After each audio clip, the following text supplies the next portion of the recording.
Aries. This is an Aries Sun, Moon, Rising, and Venus collective reading for the year 2026.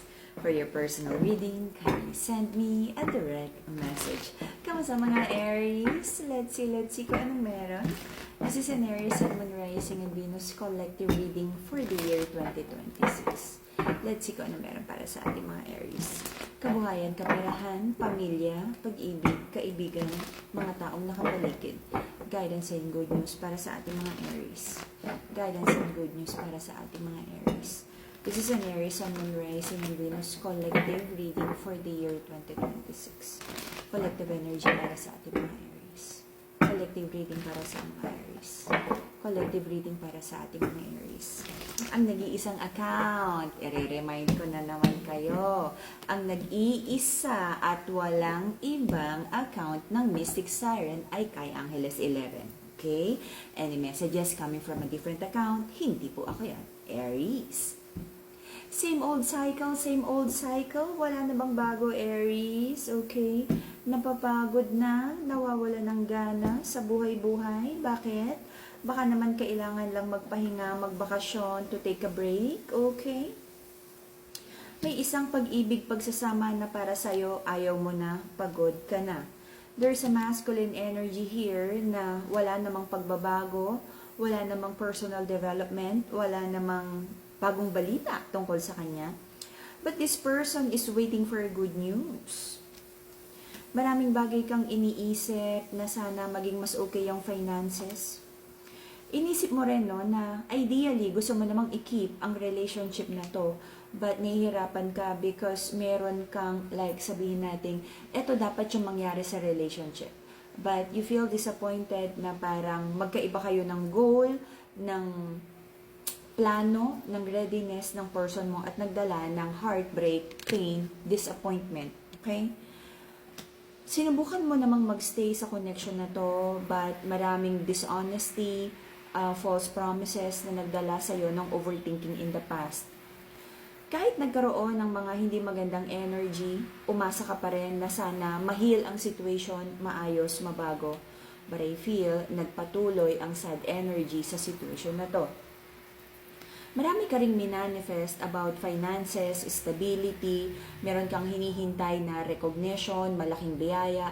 Hindi ko naman sasabihing wala. Meron. Okay?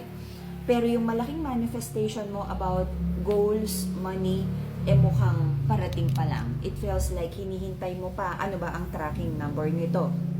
Pagdating sa pag-ibig, I feel, no, nag-iisip ka rin, nagtataka ka, bakit lagi kang nakaka-attract ng unavailable, unready, immature na person, especially sa side ng feminine. Marami kang pangarap, marami kang gustong gawin sa buhay mo, especially no, na magkaroon na ng isang partner na ready sa pagmamahal na kaya mong ibigay. Pero sabi mo, kung wala talaga, it is what it is. Okie-dokie. Mental clarity, stronger connection with your intuition, and spiritual protection, the purple crystal, amethyst. Okay? Meron din tayong evil eye bracelet for to ground yourself and protect yourself from negative energies. Okay? Let's see. Anong meron para sa ating mga Aries? Pag-ibig, pagsasama. Naging maganda naman ng simula. This is a divinely orchestrated meeting of the soul. Kumbaga, destiny ang pagkikita niyong dalawa. Recent past, the masculine is trying to step up. Inaayos naman daw niya ang kanyang buhay. Inaayos naman daw ng masculine ang kanyang mga desisyon sa kanyang perspective. Okay? But ang totoo, nakukulangan ang feminine sa effort ng masculine. Pero sa perspective ng masculine, binibigay naman niya ang lahat ng kaya niya. Maraming iniisip ang ating feminine, ano ba talaga yung totoo para sa relationship na to? Ready ba talaga si masculine na mag-commit? Napakaraming misunderstanding, and yung mga Aries natin ay you're trying to find the wisdom and to figure out bakit lagi na lang ikaw, may mga tao sa paligid mo na hindi mo nakakasundo, mga taong toxic, no? Toxic na kasama. Right now, meron ka rin pinaprocess na betrayal. Sabi mo, Lord, bakit ka naman sinubukan ng mga ganito? Pagdating sa pag-ibig, pagsasama, may mga third party, may mga trust issues, mga kaibigan, mga kasama, even family, may mga energy of betrayal, rejection, and you're trying to detach sa mga tao na to. Hold on, may nahulog. Okay, but I feel significant connection to sa buhay mo na kahit you're trying to detach with these people, parang meron pa rin silang duplicate or susi para makapasok sa buhay mo, or meron silang dahilan to stay connected with you. Okay? Your person, Aries, parang may ugali to, maiinitin ng ulo, laging naiinis sa buhay. Marami rin siyang minamanifest na nagkakaroon ng delays. Iniisip din niya na kausapin ka.